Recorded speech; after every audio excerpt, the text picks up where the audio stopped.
Wala kang pakinabang. Binayaran ko ang buhay mo, kaya matuto kang sumunod. Ang bawat salita ni Carlo ay tila isang matalim na kutsilyong paulit-ulit na sumusugat sa kaluluwa ni Beatrice. Habang ang lalaking minahal niya noon ay nananatiling sugatan ang puso, si Beatrice naman ay itinapon sa gilid ng lansangan na parang isang maruming basahan na wala ng silbi. Isang pagsasakripisyo para sa pamilya ang nauwi sa isang malupit na pagtataksil at pang-aabuso. Ngunit sa gitna ng putik at kahihiyan, may isang pusong hindi pa rin kayang lumingon ng tuluyan sa kabila ng lahat ng sakit. Tatanggapin pa ba siya ng tadhana o habang buhay na siyang magdurusa sa malupit na anino ng kanyang pagkakamali? Bakit sa kabila ng lahat, ang pangalan pa rin ni Joaquin ang tanging nais isigaw ng kanyang naghihingalong puso? Huwag kang magpapakita sa akin na parang isang basang sisiw, Beatrice. Wala kang makukuha sa akin kahit isang kusing dahil wala ka ng silbi. Ang boses ni Tita Corazon ay pumailan lang sa hangin. Mas masakit pa kaysa sa malamig na hanging dala ng ulan sa San Isidro. Isang lumang bag na gawa sa kupas na tela ang lumipad mula sa pintuan. Bumagsak ito sa malambot na putikan at nagkalat ang ilang piraso ng damit na punit-punit na at wala ng kulay. Walang bakas ng awa sa mga mata ng babaeng itinuring niyang ina. Tanging pagkamuhi at pagkasuklam lamang ang makikita sa bawat guhit ng mukha nito. Sa gitna ng ulan, dahan-dahang lumuhod si Beatrice sa basang lupa. Ang kanyang mga daliri na nanginginig sa matinding ginaw at panghihina ay pilit na inaabot ang isang maliit na krus na gawa sa plastik. Ang tanging alaala ng kanyang maliit na kapatid na pumanaw na sa gitna ng kanyang pagdurusa sa Maynila. Hindi niya alintana ang dumi na kumakapit sa kanyang tuhod at sa kanyang lumang damit. Ang mahalaga sa kanya ay ang maisalba ang munting bagay na yon mula sa pagkakalubog sa putik. Dahil iyon na lamang ang tanging katibayan na minsan siyang nagmahal at nagsakripisyo. Habang ginagawa niya ito, isang mapait na ngiti ang dumaan sa kanyang mga labi. Ilang oras pa lang ang nakalilipas mula nang siya ay itulak ni Carlo palabas ng sasakyan sa gitna ng highway at ngayon ang tanging pamilyang inaasahan niyang tatanggap sa kanya ay siya ring muling sumasipa sa kanya palayo sa pinto ng tahanang pinaglingkuran niya noon. Ang bawat patak ng ulan na tumatama sa kanyang balat ay tila mga maliliit na karayom na tumutusok sa kanyang pagkatao. Pakiramdam ni Beatrice ay nanunuyo ang kanyang lalamunan sa kabila ng basang paligid. At ang bawat paghinga ay tila isang malaking pasanin. Ang hangin ay tila ayaw pumasok sa kanyang mga baga. At ang bawat tibok ng kanyang puso ay nagbibigay ng matinding kirot na tila ba binibiyak ang kanyang dibdib mula sa loob. Wala siyang mailuwal na salita. Ang lahat ng kanyang pighati ay nakabaon sa isang malalim at tahimik na pagtangis, na tanging siya lang ang nakakaalam. Ang kanyang mga mata ay nananatiling nakatingin sa putikan, hindi na kayang iangat ang ulo sa tindi ng kahihiyang pasan-pasan niya. Mula sa malayo, sa ilalim ng malabay na puno ng mangga na saksi sa kanilang mga sumpaan noon, isang bulto ng lalaki ang nakatayo ng tahimik. Si Joaquin. Ang kanyang mga mata, na dati ay puno ng init at walang hanggang pagmamahal para sa babaeng nakaluhod, ngayon sa dumi, ay punong-puno ng madidilim na alapaap at hindi maipaliwanag na galit. Ang kanyang mga kamao sa loob ng bulsa ng kanyang kupas na pantalon ay nakakuyom ng mahigpit hanggang sa ang kanyang mga kuko ay bumaon sa kanyang sariling palad. Gusto niyang magalit. Gusto niyang isumbat ang lahat ng sakit, ang lahat ng gabi na hindi siya nakatulog. At ang kahihiyang dinanas niya nang iwan siya nito sa harap ng altar 5 taon na ang nakalilipas ng walang paliwanag. Ngunit sa bawat panginginig ng balikat ni Beatrice sa gitna ng ulan, isang bahagi ng kanyang puso na pilit niyang pinatigas ay tila muling nadudurog.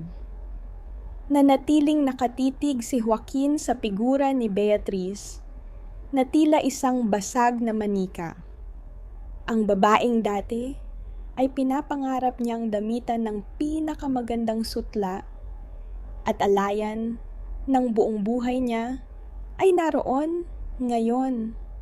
Marumi.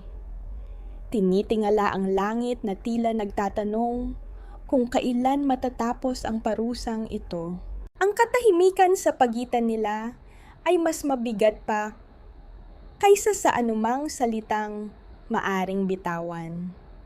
Sa bawat segundo ng pagtulo ng ulan, mas lalong lumalalim ang bangin sa pagitan ng kanilang mga nakaraan.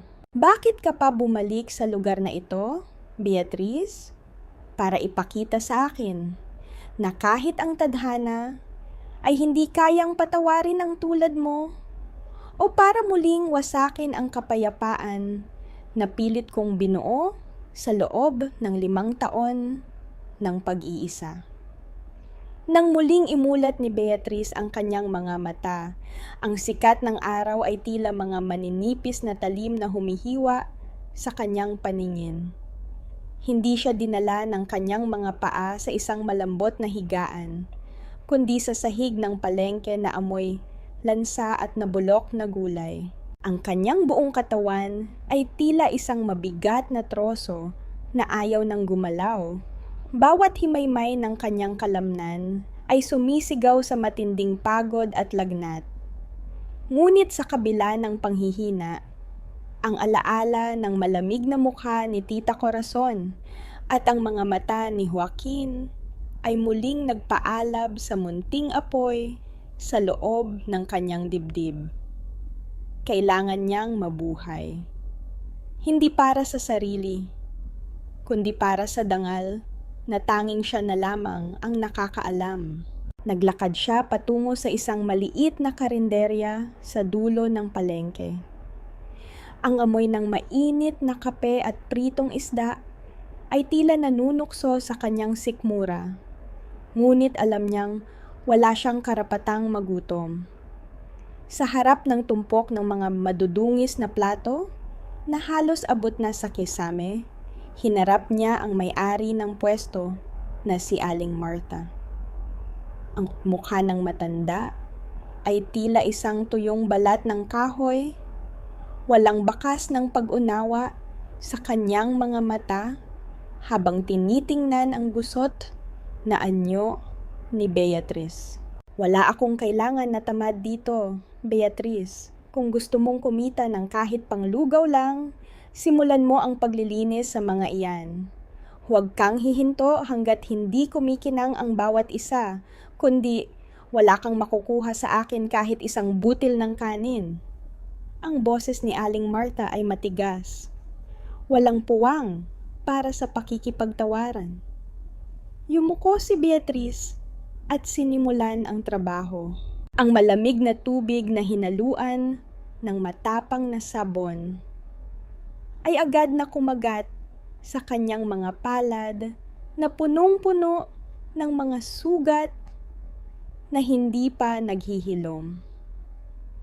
Bawat kuskos niya sa sebo ng mga plato ay nagpapadama ng matinding hapdi. Tila ba binabalatan ang kanyang sariling balat? Ang kanyang mga kuko ay nagsisimula ng mangitim sa dumi, at ang likod niya ay tila mababali na sa bawat pagyuko.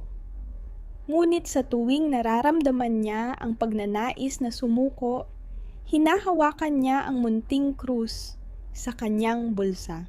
Ibinubulong niya ang pangalan ng kanyang kapatid.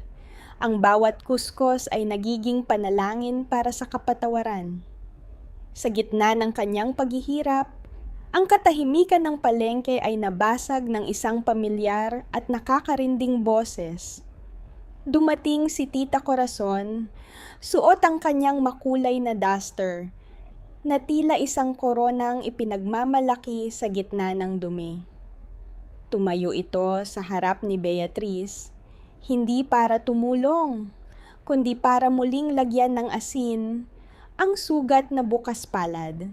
Tingnan niyo nga naman ang dating prinsesa ng San Isidro.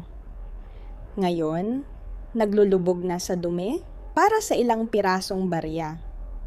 Yan ba ang nakuha mo sa pagsunod sa lalaking iyon sa Maynila?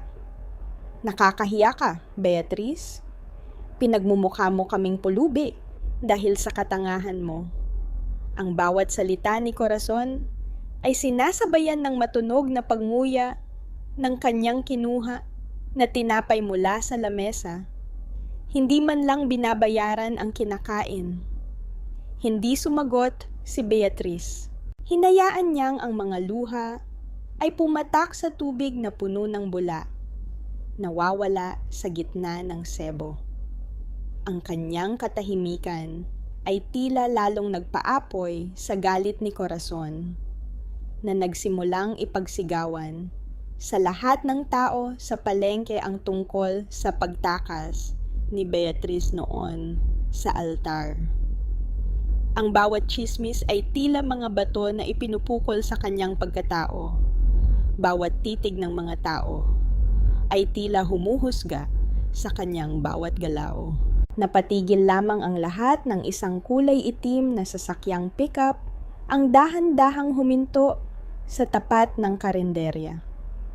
Ang pag-ikot ng gulong sa tuyong lupa ay nagpadulas ng alikabok sa hangin. Bumukas ang pinto at lumabas ang isang lalaking may tindig na tila isang haring nawalay sa kanyang kaharian. Si Joaquin. Ngayon ay mas malapit na siya. Sapat na para maamoy ni Beatriz ang halimuyak ng sariwang damo at malinis na sabon na laging kaakibat nito. Ngunit ang kanyang mukha ay nananatiling isang pader ng yelo. Hindi niya tiningnan ang mga tao, hindi niya tiningnan si Corazon, na agad na tumahimik at nagkunwaring abala. Ang kanyang mga mata ay diretso lamang sa kalsada habang bumibili ng ilang kagamitan sa kabilang pwesto. Sa tindi ng kaba at panghihina, biglang nawalan ng balanse si Beatriz. Ang malaking tumpok ng mga platong kakaayos pa lamang niya ay nagsimulang gumanit sa isa't isa. Ang bawat piraso ng porselana ay tila mga bituin na bumagsak sa semento, nagkapira-piraso at nagkalat sa paligid ng kanyang mga paa. Ang tunog ng pagkabasag ay tila isang huling hantungan ng kanyang natitirang dangal. Walang hiya ka? Ang dami mong nabasag. Hindi sapat ang sahod mo para bayaran ang lahat ng iyan. Sigaw ni Aling Martha habang akmang sasampalin ang nangangatog na si Beatriz. Napapikit si Beatriz, naghihintay sa sakit na laging bahagi ng kanyang buhay sa nagdaang mga taon. Ngunit ang sampal ay hindi dumating. Sa halip, naramdaman niya ang isang malamig at matinding aura na tumayo sa kanyang harapan. Nang idilat niya ang kanyang mga mata, ang nakita niya ay ang malapad na likod ni Joaquin. Nakatayo ito sa pagitan niya at ng galit na may-ari ng karinderya. Hindi ito nagsasalita. Ngunit ang bawat paghinga ni Joaquin ay nagdadala ng bigat na tila kayang patigilin ang buong palengke. Dahan-dahang lumingon si Joaquin, hindi para yakapin siya, kundi para iwanan ang isang tingin na mas masakit pa sa anumang sampal. Isang tingin na puno ng pagkamuhi at hindi maipaliwanag na pait. Magkano ang halaga ng lahat ng nabasag niya? Ang boses ni Joaquin ay tila galing sa ilalim ng lupa. Malalim at puno ng kapangyarihan na hindi mo inaasahan mula sa isang simpleng manggagawa. Bakit mo ako tinutulungan, Joaquin? Para ba muling ipaalala sa akin na kahit anong gawin ko, lagi akong magiging bilanggo ng utang na loob sa'yo? O dahil gusto mo lang panoorin kung paano ako tuluyang madudurog sa harap mo? Ang bawat piraso ng salapi na inilapag ni Joaquin sa ibabaw ng maruming lamesa ay nagdulot ng isang matinding katahimikan sa paligid. Ang mga mata ni Aling Martha ay nanlaki, tila hindi makapaniwala na ang isang hamak na tauhan sa bukid ay may kakayahang maglabas ng gayong kalaking halaga ng walang pag-aalinlangan. Ngunit ang tensyong namamayani ay hindi dahil sa pera, kundi dahil sa lamig na nagmumula sa mga mata ni Joaquin habang nakatitig sa nanginginig na si Beatriz. Dahan-dahang inabot ni Joaquin ang braso ni Beatriz. Ang kanyang hawak ay mahigpit ngunit hindi nananakit. Isang paghila na tila pilit na ibinabangon ang isang dangal na matagal nang nalubog sa putikan. Habang itinatayo niya ang babae mula sa gitna ng mga nagkalat na piraso ng porselana, ang bawat paggalaw nila ay tila nagpapabigat sa hangin. Ang mga piraso ng basag na plato ay kumaluskos sa ilalim ng kanilang mga sapatos.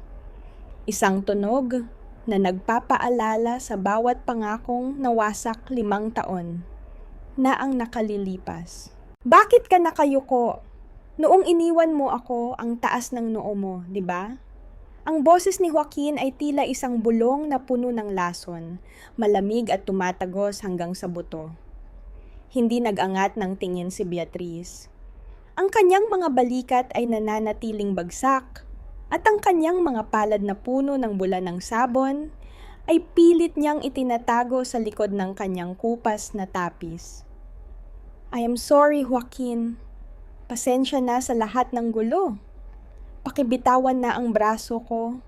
Kailangan ko pang linisin ang mga ito. Ang kanyang boses ay tila isang tuyong dahon na hinipan ng hangin, walang buhay at puno ng pagtanggap sa kanyang kapalaran. Napatigil si Joaquin. Ang kawalan ng paglaban sa boses ni Beatriz ay tila isang sampal sa kanyang sistema. Inasahan niyang makakakita siya ng kaunting alab, kahit man lang isang matapang na sagot mula sa babaeng dati ay handang makipagtalo sa kanya para sa kanilang mga pangarap. Ngunit ang babaeng nasa harap niya ngayon ay tila isang bangkay na naglalakad, walang pakiramdam, at tila sanay na sa bawat sakit na ibinibigay ng mundo. Sa isang iglap, habang hinihila ni Beatriz ang kanyang braso, ang manggas ng kanyang lumang damit ay bahagyang naitaas. Doon, sa ilalim ng madilim na liwanag ng karinderya, nakita ni Joaquin ang mga marka. Ang mga bamtim na tila mga daliri ng isang halimaw ay malinaw na nakaukit sa maputlang balat ng pulso ni Beatriz. Ang bawat marka ay tila isang kwento ng karahasan na pilit itinago ng katahimikan. Ang puso ni Joaquin ay tila piniga ng isang hindi nakikitang kamay, isang pagsasanib ng galit at hindi maipaliwanag na pait ang muling bumangon sa kanyang dibdib. Sino ang gumawa nito sa iyo?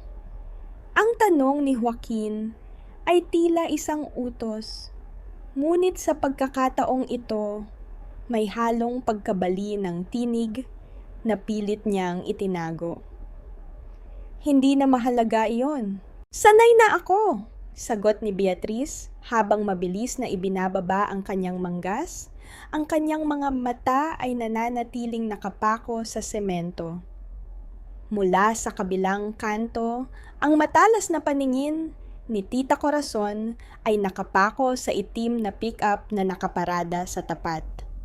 Ang kanyang mga mata ay naniningkit sa pagtataka. Alam niyang isang simpleng pastol lamang si Joaquin, ngunit ang sasakyang iyon ay hindi pagmamay-ari ng isang taong kumikita lamang ng barya. Ang bawat kislap ng bagong pintura ng sasakyan ay nagbibigay ng hinala sa kanyang gahaman na isipan. May itinatagong yaman ang lalaking ito, at sa bawat segundo ng kanyang pagmamasid, ang kanyang mga plano ay nagsisimulang mabuo. Habang ang araw ay unti-unting nagtatago sa likod ng mga bundok, ang kadiliman ay nagsimulang bumalot sa San Isidro. Bumalik si Beatrice sa kanyang tinitirhang dampa sa gilid ng sapa, isang barong-barong na gawa sa mga pinagtagpi-tagping yero at karton. Pagod at puno ng hapdi ang kanyang katawan, ngunit ang kanyang isipan ay nananatiling nakakapit sa init ng kamay ni Joaquin kanina. Isang kakaibang amoy ang biglang humalo sa hangin. Ang amoy ng nasusunog na tuyong damo at kahoy. Sa loob ng ilang segundo, ang paligid na dati ay madilim, ay biglang naliwanagan ng isang kulay kahel na liwanag na nagmumula sa kabilang bahagi ng barong-barong. Ang mga dila ng apoy ay mabilis na gumapang sa tuyong dingding. Tila mga gutom na hayop na nagnanais lumamon ng lahat ng madadaanan. Napatayo si Beatrice. Ang kanyang puso ay tila gustong lumabas sa kanyang dibdib. Ang krus! Ang alaala ng kapatid kong... Sigaw niya sa loob ng kanyang isipan habang ang usok ay nagsisimulang sumakal sa kanyang bawat paghinga. Sa gitna ng lumalagablab na apoy at sa pagbagsak ng mga nagbabagang bahagi ng kanyang munting tahanan, isang tanong ang nananatiling sumisigaw sa kanyang diwa. Ito na ba ang katapusan ng kanyang pagbabayad sala? O mayroon pa bang mas malalim na impyerno na kailangan niyang pagdaanan bago siya tuluyang mapatawad ng mundong ito? Ang init na nagmumula sa mga dila ng apoy ay tila isang malupit na yakap na nagpapahirap sa bawat paghinga ni Beatrice. Sa loob ng makapal at itim na usok na pumupuno sa bawat sulok ng kanyang munting barong-barong, ang kanyang mga mata ay mahapdi na at puno ng luha. Ngunit patuloy siyang gumagapang sa mainit na sahig. Ang bawat paglamon ng apoy sa mga tuyong kahoy ay lumikha ng mga mabalasik na tunog ng pagkawasak. Habang ang mga nagbabagang yero sa bubungan ay tila nagbabantang bumagsak sa kanyang maliit na katawan. Pilit niyang inaabot ang munting kahon sa ilalim ng kanyang higaan, sapagkat doon nakatago ang plastik na krus, ang huling hibla ng alaala ng kanyang kapatid na ayaw niyang hayaang lamunin ng kamatayan sa pangalawang pagkakataon. Sa labas ng naglalagablab na dampa, ang mga tao ay nagsisigawan sa takot. Ngunit walang sino man ang naglalakas loob na pumasok sa loob ng impyernong iyon. Hanggang sa isang mabilis na anino ang humawi sa karamihan. Ang bawat hakbang ni Joaquin ay puno ng determinasyon. Hindi alintana ang panganib na naghihintay sa bawat paglingos. Gamit ang kanyang suot na makapal na jacket na binasa niya sa isang timba ng tubig, sinalubong niya ang nagbabagang init. Ang malakas na paghampas ng kanyang balikat sa nabubulok na pintuan ay nagresulta sa paghawi ng daan patungo sa kinaroroonan ng babaeng matagal na niyang pilit na kinamumuhian, ngunit hindi niya kayang hayaang mawala sa kanyang paningin sa ganitong paraan. Nang makita niya si Beatriz na nakahandusay at halos wala ng malay habang yakap ang munting krus, ang puso ni Joaquin ay tila tumigil sa pagtibok. Hindi siya nag-atubili na lumusong sa makapal na usok upang abutin ang babae. Binuhat niya si Beatriz ng buong ingat. Ang bigat nito ay tila walang saysay sa tindi ng adrenaline na dumadaloy sa kanyang mga ugat. Ipinatong niya ang kanyang mukha sa balikat ni Beatriz habang mabilis na lumalabas. Pilit na hinahanap ang bami ng hininga nito sa gitna ng amoy ng sunog na plastik at kahoy. Sa sandaling iyon, ang lahat ng galit at puot na itinago niya sa loob ng 5 taon ay pansamantalang natunaw. Napalitan ng isang primitibong pangangailangang protektahan ang babaeng ito laban sa anumang kapahamakan. Paglabas nila sa nasusunog na dampa, sinalubong sila ng mga nag-iiyakang boses ng mga kapitbahay, ngunit ang nangingibabaw ay ang matinis na tinig ni Tita Corazon. Diyos ko, ang bahay ko! Beatriz, ano bang ginawa mo? Napaka-careless mo, talagang bata ka. Pati ang tirahan natin ay idinamay mo sa kamalasan mo.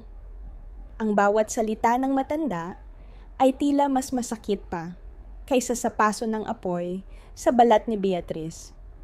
Imbes na mag-alala sa kaligtasan ng pamangkin, nakakalabas lang sa bingit ng kamatayan. Ang nawasak na material na bagay ang inuuna nito, habang patuloy na isinisisi ang lahat sa biktima sa harap ng maraming tao. Hindi pinansin ni Joaquin ang mga satsat ni Corazon na puno ng puot at pagkukunwari. Ang kanyang mga mata ay nakatitig lamang sa maputlang mukha ni Beatriz na dahan-dahang nawawalan ng malay sa kanyang mga bisig. Ang mga pilik mata nito ay may bahid pa ng uling at luha. Lumingon siya sa kanyang mga tauhan na kararating lamang sa lugar mula sa hasyenda. Dalhin siya sa hasyenda, sa bodega malapit sa mansyon. Walang sino man ang lalapit sa kanya doon, lalo na ang babaeng iyan. Ang utos niya ay puno ng otoridad. Ang kanyang matalim na tingin ay nakaturo kay Corazon, na biglang natahimik at tila nabulunan sa sariling laway sa tindi ng mabalasik na presensya ng lalaki. Isang huling sulyap ang ibinigay ni Joaquin sa nagbabagang dampa bago niya isinakay si Beatriz sa kanyang sasakyan. Ang bawat pagpatak ng ulan na nagsisimula ng bumuhos mula sa madilim na langit ay tila nagtatangkang patayin ang apoy sa lupa, ngunit ang apoy sa loob ng kanyang dibdib. Ang pagsasama ng matinding pag-aalala at ang muling nabuhay na damdamin ay tila mas mahirap ng apulahin. Habang dahan-dahang ipinipikit ni Beatriz ang kanyang mga mata dahil sa labis na panghihina, ang huling naramdaman niya ay ang init ng malaking palad ni Joaquin na nakahawak ng mahigpit sa kanyang kamay.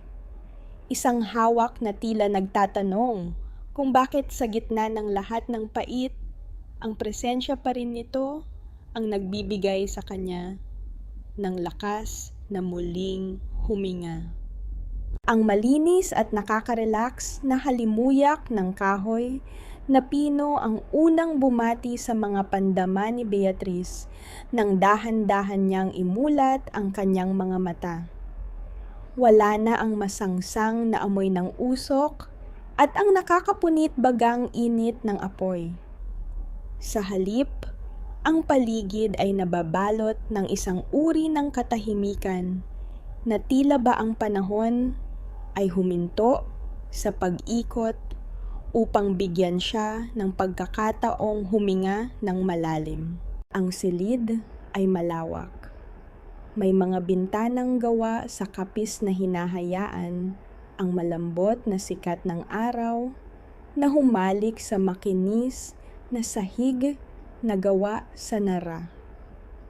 Pakiramdam ni Beatrice ay nasa loob siya ng isang panaginip. Isang marangyang panaginip na hindi nararapat para sa isang babaeng tulad niyang itinapon na ng tadhana. Ang marahang pagbuka ng pinto ay nagresulta sa pagpasok ng isang matandang babae na may tindig na tila isang reyna. Ang kanyang ubaning buhok ay maayos na nakapusod at ang kanyang suot na barong at saya ay nagpapakitan ng isang uri ng yaman na hindi lamang nasusukat sa salapi kundi sa dangal. Siya si Lola Carmen, ang nag-iisang haligi ng hasyenda na kinatatakutan ng lahat. Ngunit ang mga mata nito nang tumingin kay Beatrice ay hindi nagtataglay ng talim ng panghuhusga. Sa halip, mayroon itong dalisay na ningning ng pag-unawa na tila ba nababasa ang lahat ng pighating nakabaon sa puso ng dalaga. Huwag kang matakot, iha. Ligtas ka na dito. Nagpahanda ako ng mainit na tsaa para sa'yo upang kumalma ang iyong dibdib. Ang boses ni Lola Carmen ay tila isang banayad na himig na nagpapawi sa kaba ni Beatrice. Sa halip na palayasin siya dahil sa kanyang nakaraan, ang matanda ay naupo sa gilid ng higaan at hinawakan ang kanyang kamay ng buong ingat, tila ba hawak nito ang isang babasaging porselana na ayaw nang hayaang muling mabasag.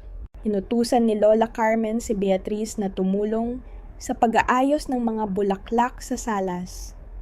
Isang simpleng gawain na layuning gamutin ang sugatang isipan ng dalaga. Habang hawak ni Beatrice ang mga tangkay ng bulaklak, ang kanyang mga kamay na dati ay puno ng uling at dumi ay unti-unting nakakaramdam ng sigla mula sa malalambot na talulot. Mula sa itaas na balkonahe, nakamasid si Joaquin. Ang kanyang mga mata ay nakapako sa bawat galaw ni Beatrice. Nakita niya ang bahagyang panginginig ng mga balikat nito, ang tila paglayo ng diwa nito habang hinahaplos ang mga bulaklak. Ang kanyang puso ay tila isang larangan ng digmaan, nagtatalo ang pagnanais na manatiling galit at ang hindi mapigil na pangangailangang bumaba upang yakapin ang babaeng iyon. Mata ang madalas madaya, apo, puso ang ginagamit para makita ang totoo. Ang tinig ni Lola Carmen ay tila ba nababasa ang maugong na labanan sa loob ni Joaquin nang tabihan siya nito sa balkonahe. Ang matanda ay tumingin din kay Beatrice na nasa ibaba. Ang batang iyan ay hindi nagtataglay ng mga mata ng isang traidor. Ang kanyang mga mata ay puno ng pagsasakripisyo na hindi kayang ipaliwanag ng simpleng salita. Bigyan mo ang iyong sarili ng pagkakataong makinig bago mo tuluyang isara ang pinto ng iyong puso. Napatigil si Beatrice sa kanyang ginagawa nang makita ang isang tumpok ng mga bulaklak na dinala ng isa sa mga hardinero. Sa gitna ng mga mamahaling rosas at lila, may mga ligaw na bulaklak na dilaw na madalas tumutubo sa tabi ng sapa. Sa hindi maipaliwanag na dahilan, ang mga ligaw na bulaklak na yon ang pinili ni Beatrice. Isa-isa niyang inayos ang mga ito sa pinakamalaking florera sa gitna ng salas. Ang bawat paglalagay niya ay puno ng pag-iingat at pagmamahal.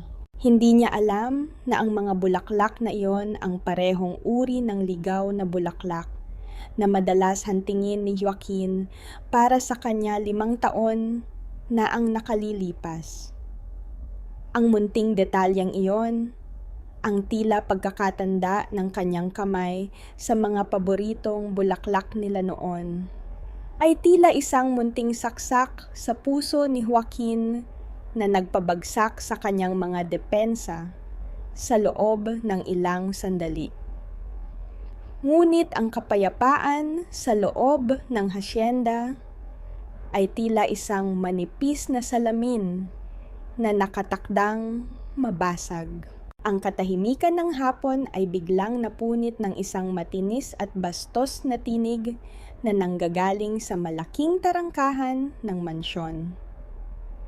Ang bawat salita ay puno ng lason at kasakiman. Isang ingay na tila ba nagnanais na lamunin ang bawat bahid ng katahimikan. Napilit na binuo ni Beatrice sa loob ng ilang oras.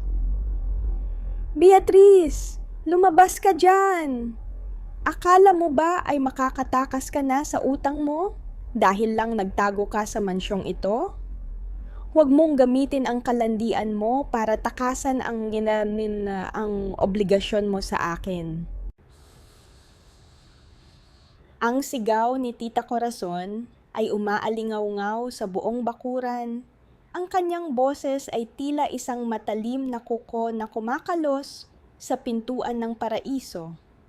Ang matanda ay nakatayo sa harap ng tarangkahan, may hawak na kupas na papel na tila ba ito ang kanyang tanging sandata upang muling hilahin si Beatrice pabalik sa impyerno.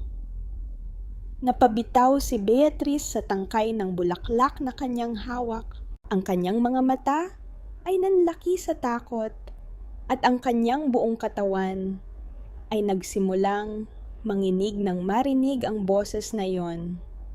Ang bawat pintig ng kanyang puso ay tila isang babala ng isang darating na unos. Sino ang magliligtas sa kanya sa pagkakataong ito? Kung ang mismong taong inaasahan niyang protektahan siya ay ang taong pilit din niyang tinatakasan dahil sa takot na muling saktan. Ang bawat hakbang ni Beatrice patungo sa malaking tarangkahan ng hasyenda ay tila apag-apak sa mga nagbabagang baga. Sa labas ng lambat na bakal, nakatayo si Tita Corazon. Ang mukha ng matanda ay nakabaluktot sa isang ngiting puno ng pananagumpay. Hawak ang isang lukot na papel na naglalaman ng mga numerong nagtatakda ng halaga ng kalayaan ng dalaga. Sa paligid nila, ang mga tauhan ng bukid ay dahan-dahang tumigil sa kanilang mga gawain, nakamasid sa nabubuong eksena ng kahihiyan na tila isang dula sa gitna ng sikat ng araw. "Huwag kang magmalingaling dyan, Beatrice. Lumapit ka rito." Ang boses ni Corazon ay matalim, tumatagos sa balat at nagiiwan ng hapdi. Nakalimutan mo na ba kung sino ang nagpulot sa'yo nang iwan ka ng mga magulang mo? Kung hindi dahil sa akin ay natuyo ka na sa kalsada. At ngayon, matapos mong gastusin ang lahat ng pera ko para sa walang silbi mong kapatid na namatay rin naman, tatakasan mo ako? Aba, matindi rin ang kapal ng mukha mo. Halika rito. Magtatrabaho ka sa bayan hanggat hindi nababayaran ang bawat sentimong utang mo sa akin. Ang salitang kapatid ay tila isang malupit na patalim na muling ibinaon sa sugatang dibdib ni Beatrice. Ang kanyang mga tuhod ay nangangatog, ang kanyang lalamunan ay tila nakasara sa tindi ng pait na nais niyang isigaw, ngunit hindi kayang ilabas. Iyan ang sumpa ng utang na loob. Isang tanikala na nakapulupot sa kanyang leeg. Sinasakal siya sa bawat paghinga at pinipigilan siyang lumaban. Yumuko siya. Ang kanyang mga luha ay tahimik na gumulong sa kanyang mga pisngi, tumulo sa kanyang mga sapatos na puno ng alikabok. Ginawa niya ang unang hakbang palabas ng tarangkahan. Tatanggapin na niya ang kanyang kapalaran. Kung ang pagbabalik sa impyerno ang tanging paraan upang mabayaran ang utang na yon at matahimik ang kaluluwa ng kanyang kapatid, handa siyang magpalamon muli sa dilim. Ngunit bago pa man niya maihakbang ang kabila niyang paa sa labas ng bakal na pinto, isang mabigat na presensya ang humawi sa hangin mula sa kanyang likuran. Ang bawat hakbang ni Joaquin sa sementadong daan ay nagdala ng isang uri ng kapangyarihan na nagpatahimik sa mga bumubulong na manggagawa.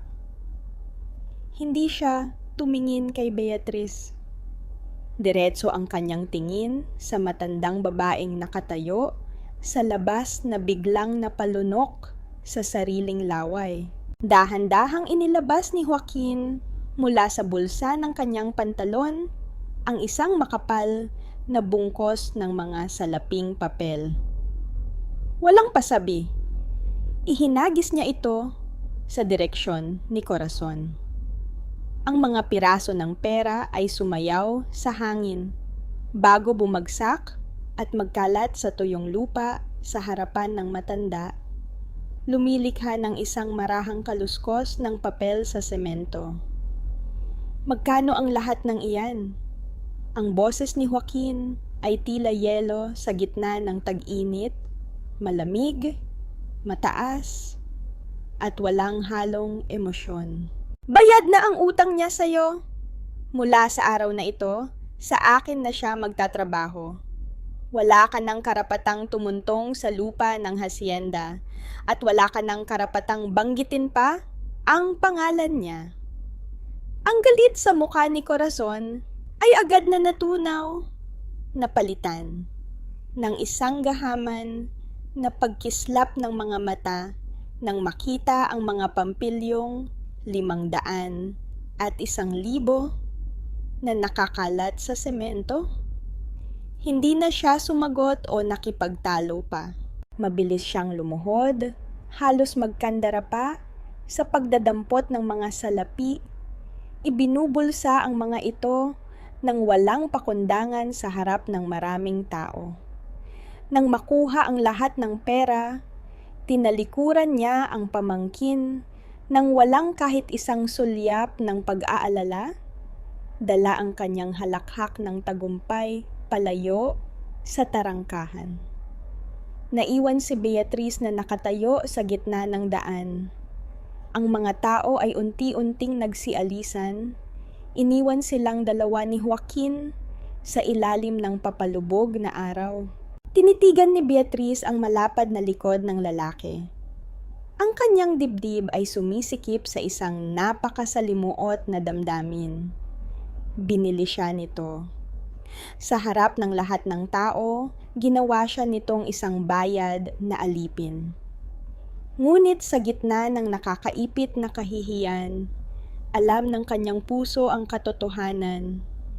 Ipinanggalang siya ni Joaquin sa pinakamagaspang at pinakasakit na paraan, tanging upang hindi na siya muling mahila pa ng kanyang tita.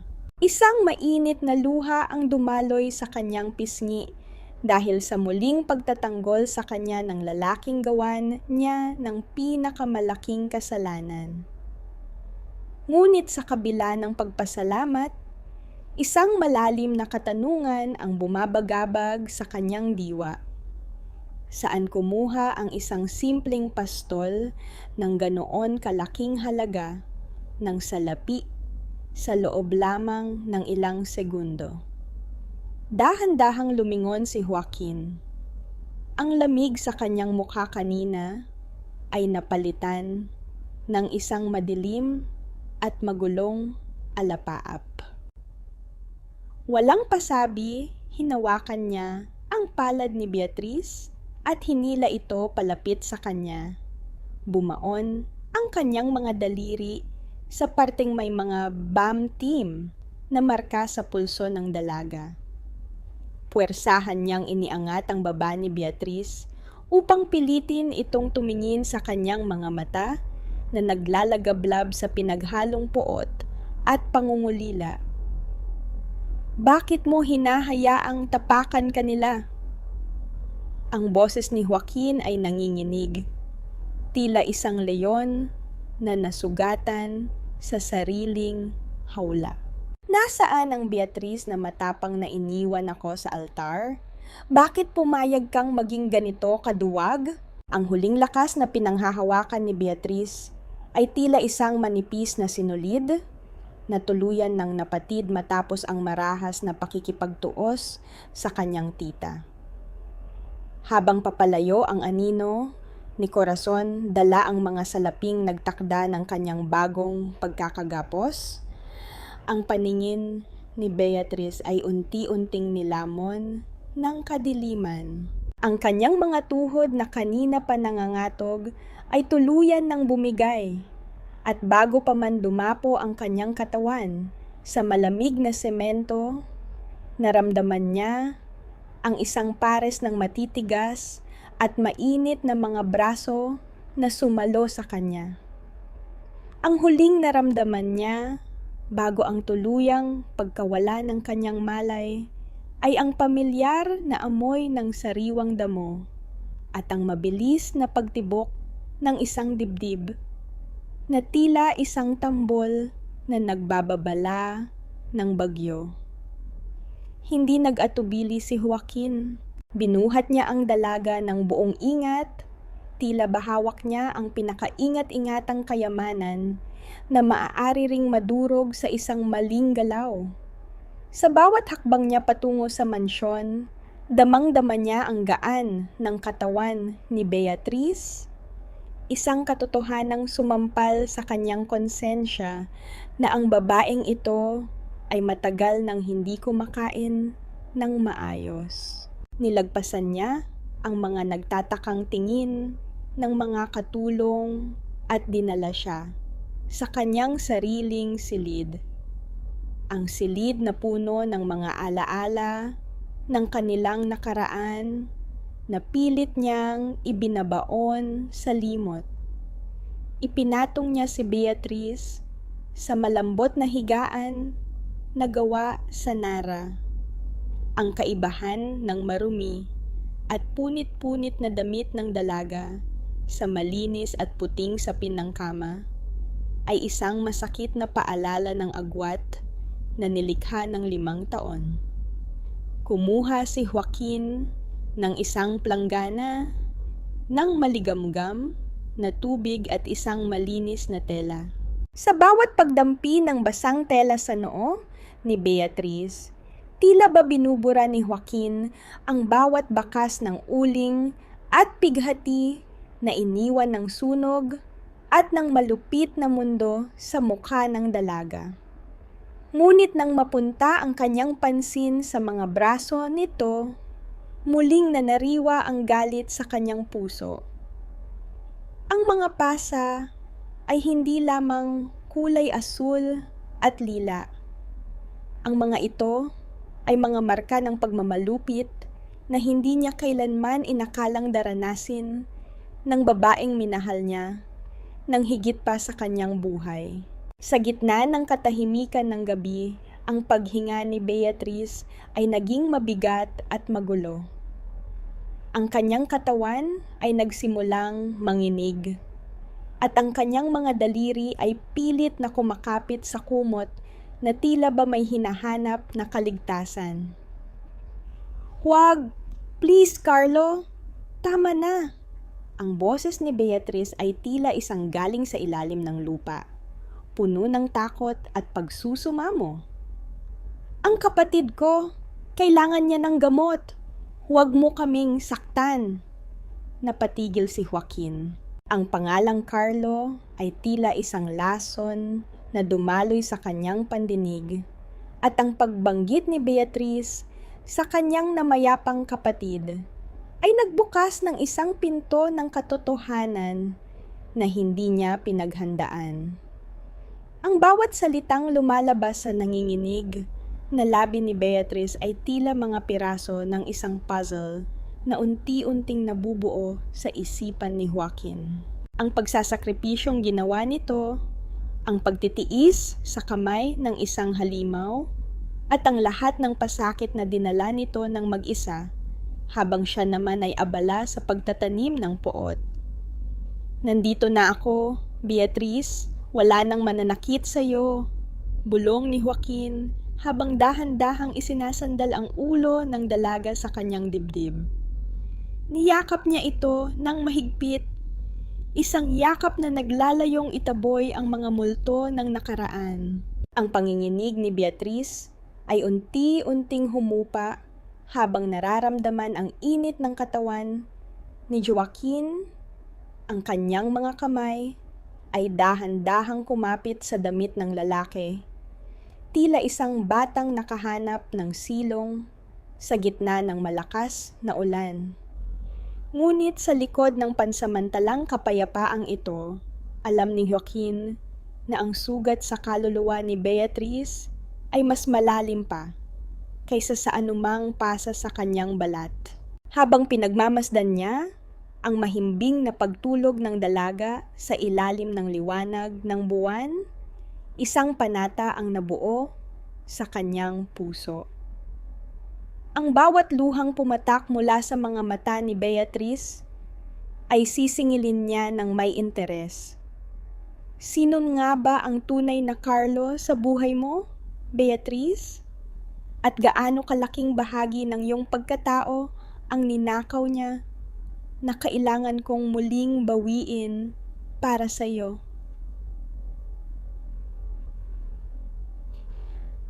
Ang bawat buntong hininga ni Beatrice habang minamasdan ang marangyang kisame ng silid ni Joaquin ay tila isang mabigat na pasanin na ayaw humiwalay sa kanyang dibdib. Bagaman ang mga sapin ng higaan ay malambot at ang hangin ay mabango, pakiramdam niya ay isa siyang dumi na pilit isinasama sa isang mamahaling hiyas. Nang mag-agaw ang dilim at liwanag ng madaling araw, dahan-dahan siyang bumangon. Hindi alintana ang kirot sa kanyang mga binti at ang panghihina ng kanyang katawan. May isang lugar na kailangan niyang puntahan. Isang lugar kung saan ang kanyang mga lihim ay hindi kailangang itago at kung saan ang tanging taong hindi siya huhusgahan ay naghihintay sa ilalim ng malamig na lupa. Tahimik na tinahak ni Beatrice ang daan patungo sa sementeryo ng San Isidro. Ang hamog ng umaga ay tila mga maninipis na belo na bumabalot sa paligid, at ang bawat hakbang niya sa tuyong damo ay naglilikha ng marahang kaluskos na tila ba sumasabay sa kaba ng kanyang puso. Nang makarating siya sa isang maliit at tila napabayaan ng puntod na may nakasulat na pangalang Paulo, ang kanyang mga tuhod ay muling bumigay. Hinaplos niya ang magaspang na semento ng nicho, ang kanyang mga daliri ay nanginginig habang nililinis ang ilang tuyong dahon na nakakalat dito. Sa likod ng isang malaking puno ng akasya, nakatayo si Joaquin. Sinundan niya si Beatrice mula pa sa hasyenda. Ang kanyang puso ay puno ng mga katanungang tila walang kasagutan. Mananatili sana siyang nakatago, ngunit ang bawat salitang lumabas sa labi ni Beatrice ay tila mga matatalim na kidlat na tumatama sa kanyang kaluluwa. "Ate is here, Paulo! Ate is so sorry!" Ang boses ni Beatrice ay nabasag, tila isang basong unti-unting nadudurog. Ipinagbili ko ang lahat, Paulo. Ang dangal ko, ang pangarap ko, pati ang lalaking pinakamamahal ko. Lahat iyon ay itinapon ko para lang maisalba ka. Sinunod ko ang lahat ng gusto ni Carlo. Hinayaan ko siyang gawin akong basahan. Hinayaan ko siyang saktan ako gabi-gabi. Basta lang maibigay niya ang pambayad sa ospital mo. Pero Paulo, nagkamali ako. Traidor si Carlo. Kinuha niya ang lahat sa akin pero hinayaan ka pa rin niyang mawala.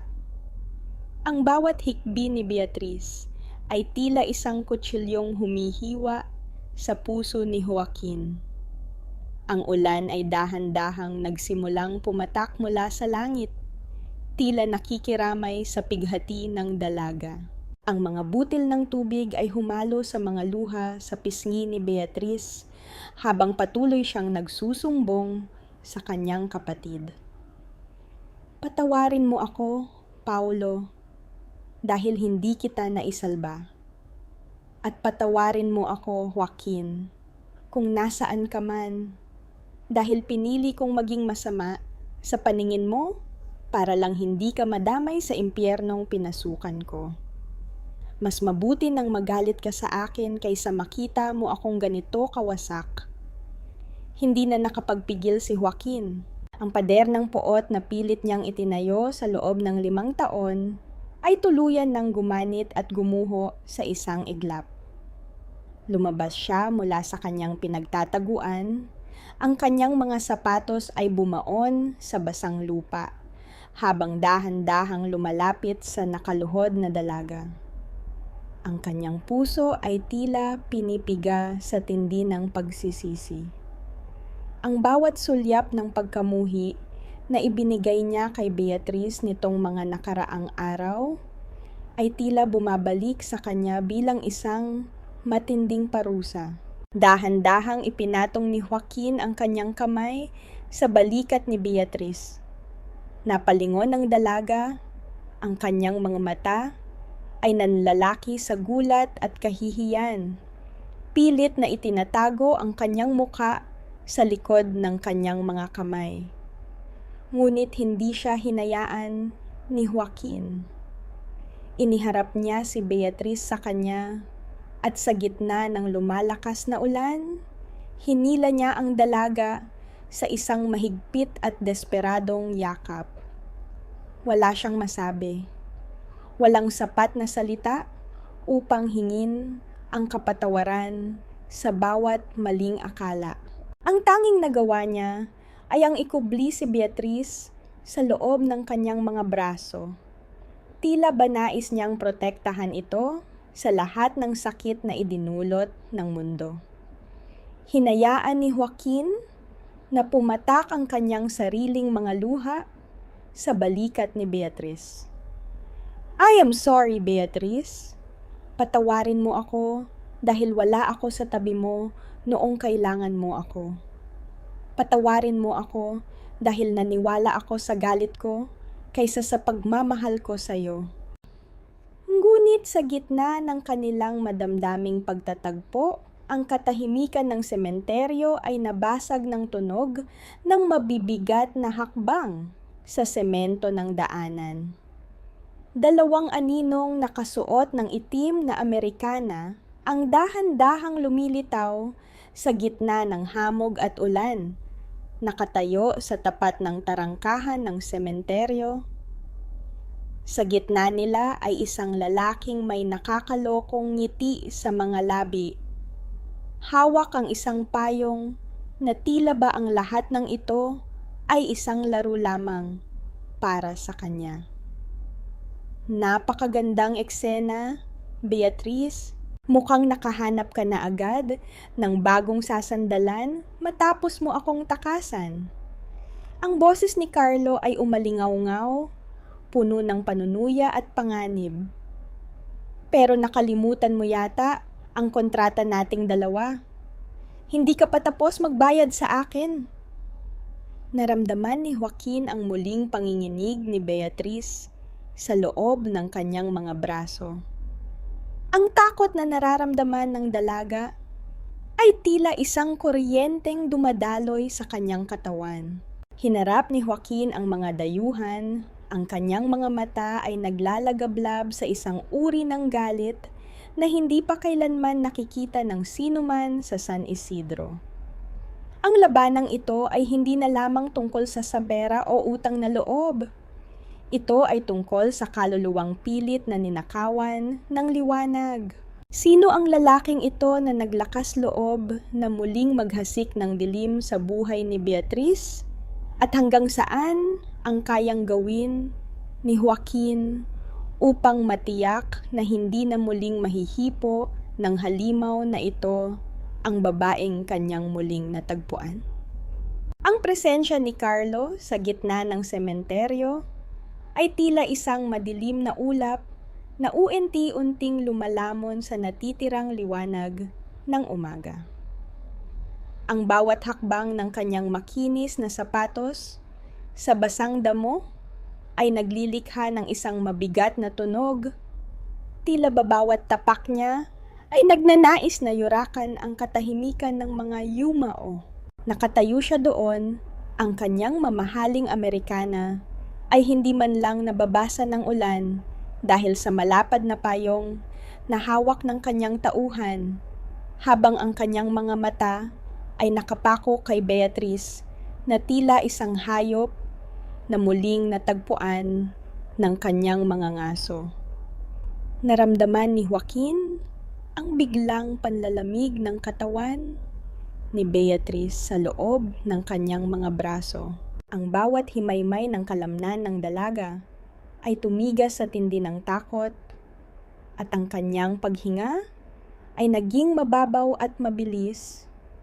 Tila ba ang mismong hangin ay ipinagkakait sa kanya sa harap ng halimaw na ito. Ang mga alaala ng bawat pasakit, ng bawat gabing puno ng luha at pagmamakaawa sa Maynila ay muling bumalong sa kanyang gunita sa isang iglap. Ang panginginig ni Beatriz ay hindi lamang dahil sa ginaw ng ulan, kundi dahil sa trauma na tila muling binuhay ng malat at mayabang na boses ni Carlo. Napakagandang tagpo, Beatriz. Ang akala ko ba ay wala ka ng pamilya? Pero mukhang masarap ang buhay mo rito sa probinsya, may tagapagtanggol ka pang mukhang amoy lupa. Ang boses ni Carlo ay puno ng panunuya, habang tinitingnan niya si Joaquin mula ulo hanggang paa. Ang bawat salita niya ay tila isang dura sa harap ng dignidad ni Joaquin. Sino ba ang lalaking ito? Isang hamak na pastol? Isang utusan sa bukid? Talaga bang dito ka na lang babagsak matapos mong malasap ang kaginhawaan sa piling ko? Dahan-dahang humakbang si Joaquin sa harap ni Beatriz, ibinubukod ang dalaga mula sa mapanganib na titig ni Carlo. Ang kanyang tindig ay tila isang matibay na pader na gawa sa bato, hindi matitinag ng anumang hangin o ulan. Ang kanyang mga kamao ay nanatiling nakakuyom sa kanyang gilid. Ang bawat ugat sa kanyang leeg ay bakas na sa tindi ng pagtitimpi. Gusto niyang sugurin ang lalaking ito. Gusto niyang ipatikim dito ang bawat sakit na idinulot nito kay Beatriz. Ngunit alam niyang ang kaligtasan ng dalaga ang kanyang prayoridad. Ang lamig sa kanyang mga mata ay mas matindi pa kaysa sa ulan.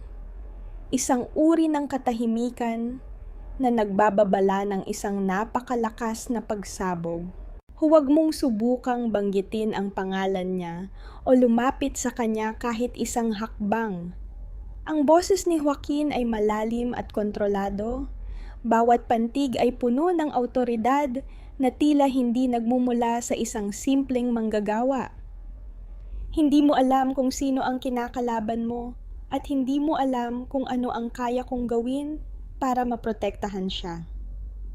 Humalakhak si Carlo, isang tunog na puno ng kapalaluan na tila ba ang lahat ng ito ay isang malaking biro. Protektahan? Sa pamamagitan ng ano? ng iyong mga baka at damo. Magising ka, pastol. Si Beatriz ay pag-aari ko. Binili ko ang buhay niya sa tita niya. Lahat ng utang ng pamilya niya, ako ang nagbayad. Kaya kung iniisip mong bayad utang na siya rito, nagkakamali ka. Binibigyan kita ng 3 araw, Beatriz. 3 araw para bumalik sa akin ng kusa. Kung hindi, huwag mong sisisihin ang tadhana kung maging ang mga taong nakapaligid sa iyo rito ay madamay sa kamalasan mo. Sa gitna ng tensyon, isang pamilyar na anino ang dahan-dahang lumabas mula sa likod ng sasakyan ni Carlo. Ang bawat hakbang nito ay tila isang pagkakanulo sa dugo at pagkatao. Si Tita Corazon. Nakatayo ang matanda na may pilit ng ngiti sa kanyang labi. Ang kanyang mga mata ay nakapako sa mamahaling sasakyan ni Carlo na tila ba ito ang kanyang bagong altar. Huwag mo nang pahirapan ang sarili mo, Beatriz.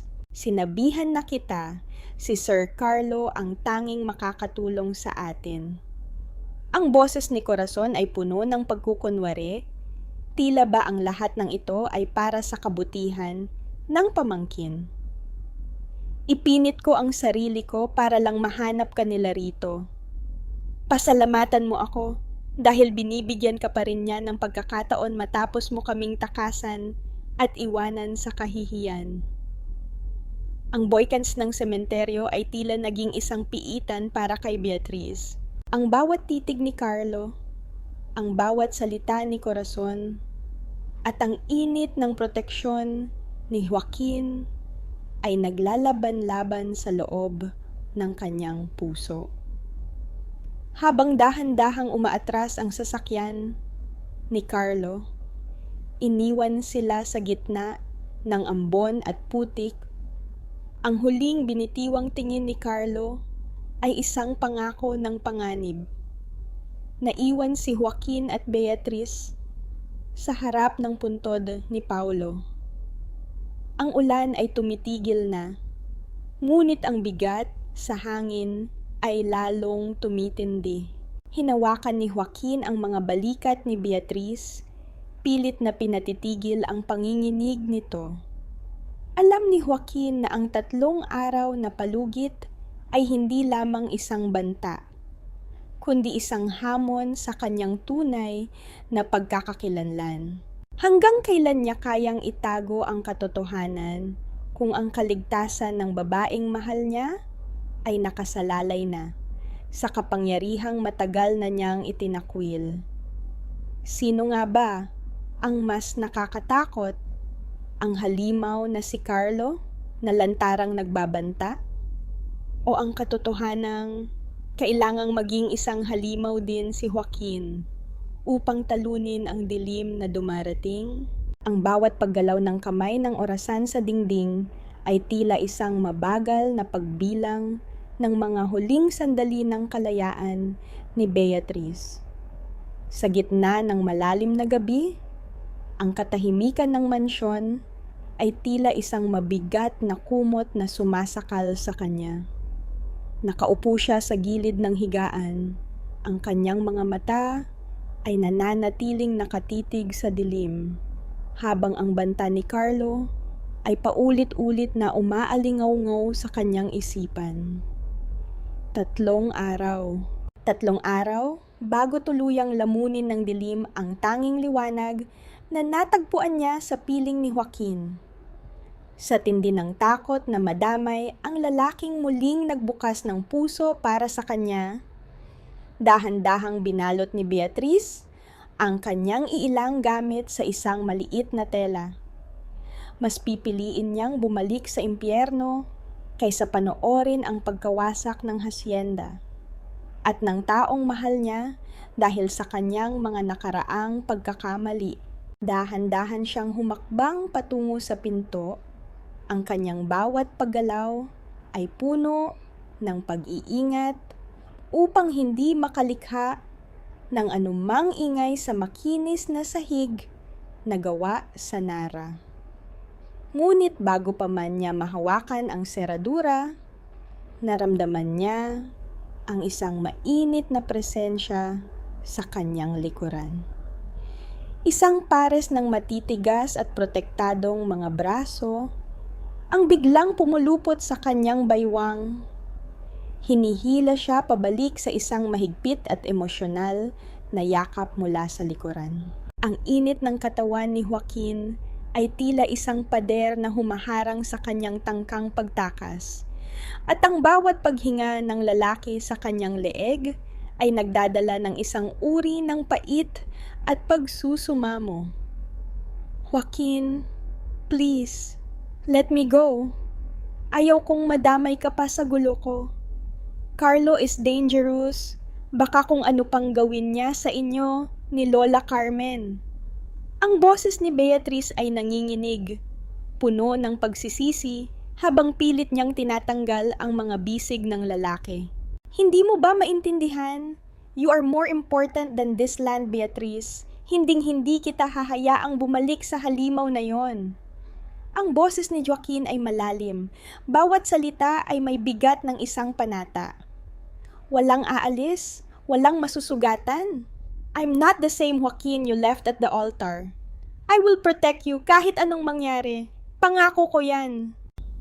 Ang bawat salitang iyon ay tila isang gamot na dahan-dahang nagpapahilom sa sugatang kaluluwa ni Beatrice. Isang pangakong matagal na niyang hiling na marinig mula sa taong tunay na nagmamahal sa kanya. Sa kabilang bahagi ng mansyon, sa loob ng aklatan na tanging liwanag ng isang lampara ang nagbibigay ng ningning, nakaupo si Lola Carmen. Ang matanda ay payapang naghihintay habang si Joaquin ay dahan-dahang lumapit sa lamesa. Sa harap nila ay ang mga dokumentong magpapabago sa lahat. Ang dulo ng pluma ay gumuhit ng isang matibay na pirma sa puting papel, isang tanda ng pagtanggap ni Joaquin sa kapangyarihang matagal na niyang itinatanggi. Ang dating pastol na may amoy ng damo at araw ay wala na. Sa bawat hibla ng kanyang suot na vest na gawa sa mamahaling tela at sa talim ng kanyang paningin, sumisibol ang isang tunay na tagapagmana ng hasyenda. Ang kanyang pagbabago ay hindi lamang para sa kayamanan, kundi upang magkaroon ng sapat na lakas na durugin ang sinumang magtatangkang saktan ang babaeng muli niyang kinuha mula sa kamatayan. Samantala, sa isang madilim na silid sa bayan, ang usok mula sa sigarilyo ni Carlo ay dahan-dahang humahalo sa hangin, lumilikha ng mga mapanganib na anino sa dingding. Katabi niya si Tita Corazon na abalang nagbibilang ng ilang pirasong barya habang ang kanyang mga mata ay nagniningning sa kasakiman. Ang kanilang mga bulong ay tila mga lason na naghahanda para sa isang malupit na hakbang. Gawin niyo na ang plano ngayong gabi. Siguraduhin niyo na walang makakakita sa inyo. Kukunin natin siya sa ayaw man o sa gusto ng pastol na iyon. Ang utos ni Carlo ay puno ng malamig na determinasyon na tila ba ang buhay ng tao ay isang laro lamang para sa kanya.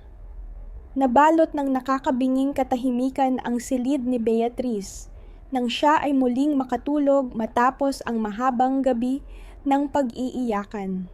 Ngunit ang katahimikang iyon ay biglang napunit nang ang mga piraso ng salamin mula sa bintana ay nagkalat sa sahig, na sinundan ng pagpasok ng ilang aninong nakasuot ng itim. Ang bawat paggalaw ng mga estranghero ay mabilis at walang awa.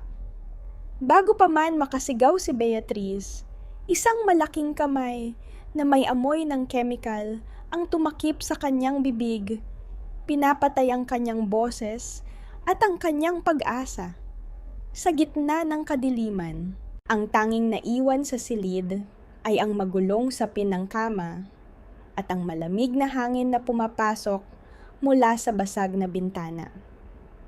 Ang panganib na kinatatakutan ni Beatrice ay tuluyan ng kumatok sa kanyang pintuan. At sa pagkakataong ito, ang dilim ay tila mas mabilis kaysa sa liwanag na pilit na itinatayo ni Joaquin. Magagawa pa kaya siyang abutin ng mga bisig na nangako ng kaligtasan? O ang gabi na namang ito ang magiging simula ng kanyang tuluyang pagkawasak? Ang bawat hibla ng hangin na pumapasok sa basag na bintana ay nagdadala ng babala ng isang malupit na gabi. Sa gitna ng katahimikan ng silid, ang mabilis na pagtibok ng puso ni Beatrice ay tila isang tambol na sumasabay sa kanyang mabilis at kinakapos na hininga. Ang mga kamay na nakatakip sa kanyang bibig ay amoy kemikal at tuyong lupa, isang amoy na nagpapadilim sa kanyang paningin at nagpapahina sa kanyang mga tuhod. Pilit siyang nanlalaban, ang kanyang mga kuko ay bumaon sa balat ng lalaking may hawak sa kanya, ngunit ang lakas ng dalawa pang anino ay sapat na upang igapos ang kanyang mga kamay sa likod sa pamamagitan ng isang magaspang na lubid na humihiwa sa kanyang mapuputing pulso. Hinila si Beatrice palabas ng mansyon. Ang kanyang mga paa ay sumasayad sa damuhan habang ang bawat pagkaladkad sa kanya ay nag-iiwan ng hapdi sa kanyang balat. Sa labas ng tarangkahan, nakatayo ang isang figura na tila ba isang multo sa ilalim ng malamig na liwanag ng buwan. Si Tita Corazon.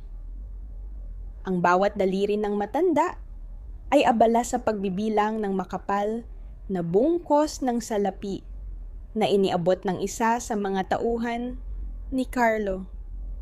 Ang pagkislap ng sakim sa mga mata ni Corazon ay mas nangingibabaw pa kaysa sa anumang bakas ng awa para sa pamangkin na ngayon ay tinatrato na parang isang hayop na dadalhin sa katayan. Huwag ka nang magpumiglas, Beatrice. Pasalamatan mo na lang ako dahil ibinabalik kita sa taong may pera. Wala ka nang mapapala sa pastol na iyon. Ang boses ni Corazon ay puno ng lason.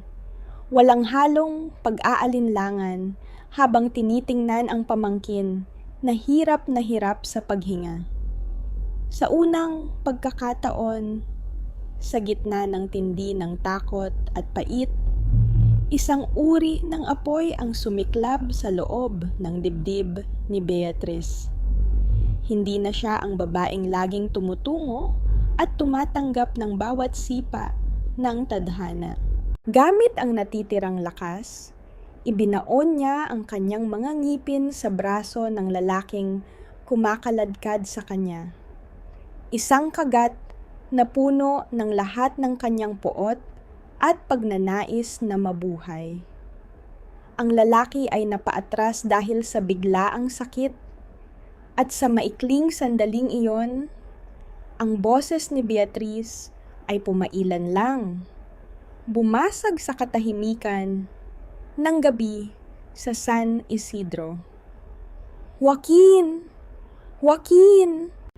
Ang kanyang sigaw ay puno ng pagsusumamo at pag-asa. Isang tinig na nagmumula sa kailaliman ng kanyang kaluluwa na tila ba ang pangalang iyon ang tanging kapangyarihang makakapagligtas sa kanya mula sa kadiliman. Ngunit bago pa man niya maulit ang pangalan ng lalaking nangako sa kanya ng kaligtasan, ang pinto ng isang itim na van ay bumukas ng marahas. Doon, nakaupo si Carlo.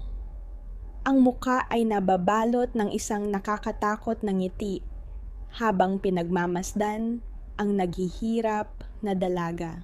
Sa isang iglap, isang malakas na pagtama ng palad ang dumampi sa pisngi ni Beatrice.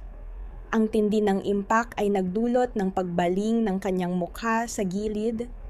Ang hapdi ay agad na gumapang sa kanyang balat at ang lasa ng dugo ay naramdaman niya sa kanyang labi. Tumahimik ka! Akala mo ba ay darating ang pastol na yon para sa'yo? Isang tawag ko lang, dudurugin ko ang hasyenda na ito. Ang boses ni Carlo ay tila isang malupit na hagupit, puno ng kayabangan at kawalan ng awa. Itinulak si Beatrice sa loob ng van. Ang dilim sa loob ng sasakyan ay tila isang piitan na wala ng labasan. Ang pag-andar ng makina ay naglikha ng isang panginginig sa buong sahig ng van. Isang babala na ang kanyang oras ay tuluyan ng nauubos. Ngunit sa sandaling ang sasakyan ay magsisimula ng lumayo sa tarangkahan. Ang paligid ay biglang naliwanagan ng isang nakakasilaw na puting liwanag. 3 dambuhalang sasakyang SUV ang biglang sumulpot mula sa kadiliman. Humarang sa bawat daanang maaaring takasan ng van ni Carlo.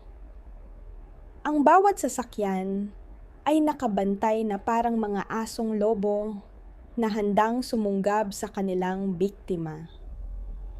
Ang katahimikan ng gabi ay muling napalitan ng tindi ng kaba. Ngunit sa pagkakataong ito, hindi ito mula sa takot ni Beatrice, kundi mula sa biglaang paghinto ng mundo ni Carlo. Ang mga SUV ay nananatiling nakatigil, ang kanilang mga ilaw ay nakatutok sa van, tila ba naghihintay sa isang hudyat na magpapasiklab sa huling pakikipagtuos. Sino ang naghihintay sa likod ng mga nakakasilaw na ilaw na iyon? At magagawa ba ng isang pastol na baguhin ang daloy ng tadhana laban sa isang halimaw na tulad ni Carlo?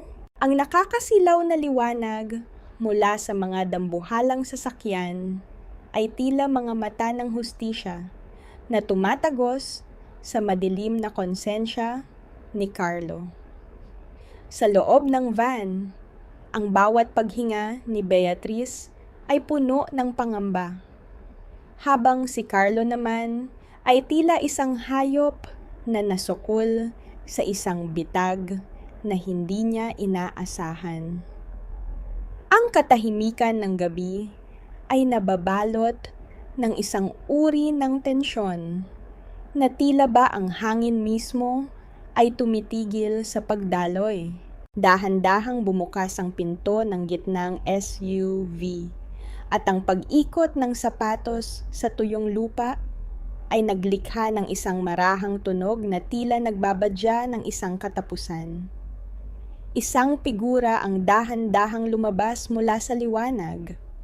Hindi na ito ang lalaking may amoy ng damo at suot ang kupas na pantalon. Si Joaquin ay nakatayo ng tuwid, suot ang isang itim na Amerikana na sadyang itinahi para sa isang tagapagmana.